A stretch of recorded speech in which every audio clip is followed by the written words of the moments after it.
Evakuointi tulossa. Käteen sattuu. Tuotaanko mitään mukana? Ei kyllä ihan kunnossa.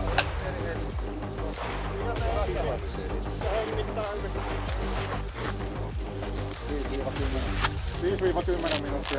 10 minuuttia. Hi again. Nice to see you. Thank you for finding the time to talk to us. I'm not very optimistic about achieving a ceasefire or the beginning of peace negotiations, at least this year.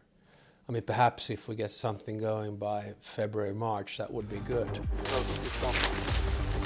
Mitäs millaisia siviiliammatteja porukalla? Voitaisiin onnistuskursseittain. Onko sulla jalkakiinni? On se. With hybrid warfare, the problem is that you can never stop it completely because it is so unpredictable. But you have to be able to set up defense systems and deterrents that you're prepared, and then that you can immediately repair any damage that has taken place. But I do think there's one more element there, and this is where I think Finnish seesaw calmness comes in. That, don't panic. These things happen in today's world. If you overreact, you kind of reveal your cards. You have to find the right way to react, deal with it, and then move on. First conversation just after you had been elected in November, the first thing you mentioned was icebreakers. And we're happy to announce that we're basically building 11 icebreakers together. I can explain to President Trump what Finland went through, or how I see the situation on the battlefield, or how do you deal with Putin. And then, if he accepts 1 out of 10 ideas, that's good.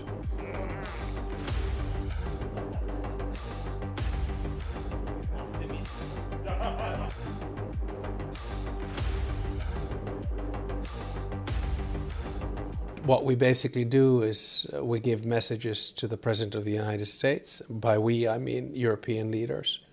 And then, of course, we interpret President Trump to President Zelensky and vice versa.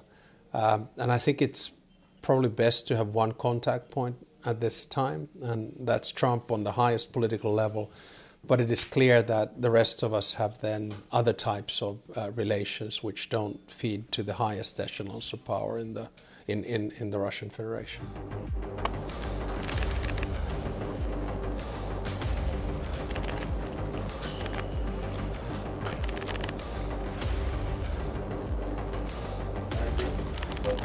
I think that probably Marco Rubio realized that no point in taking President Trump into a situation whereby he doesn't get a deal or anything out of that meeting.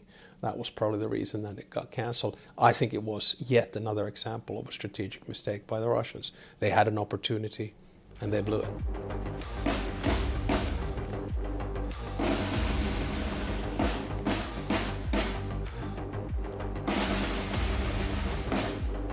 In peace mediation in general, you have to be quite patient.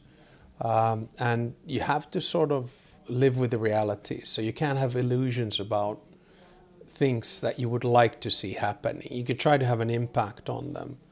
So I've tried personally to focus on things such as, okay, we need security guarantees for Ukraine. How do we build those? We need a ceasefire. How can we get that? Perhaps we begin the ceasefire at a contact line. How do we get there? Been focused on if and when the peace negotiations begin, what are the parameters? So it's a bit of a grind, I guess. You need CISL in these types of negotiations as well.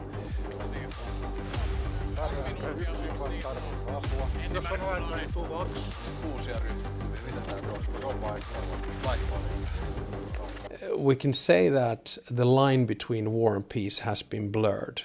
The things that were supposed to bring us together, trade, currency, interdependence, they can now be used as instruments of war as well. But if the question is, are we in a traditional kinetic, conventional warfare? No. But is there hybrid warfare? Yeah, definitely. Cyber attacks are a good example thereof, and it's just very important for us to keep our defenses up.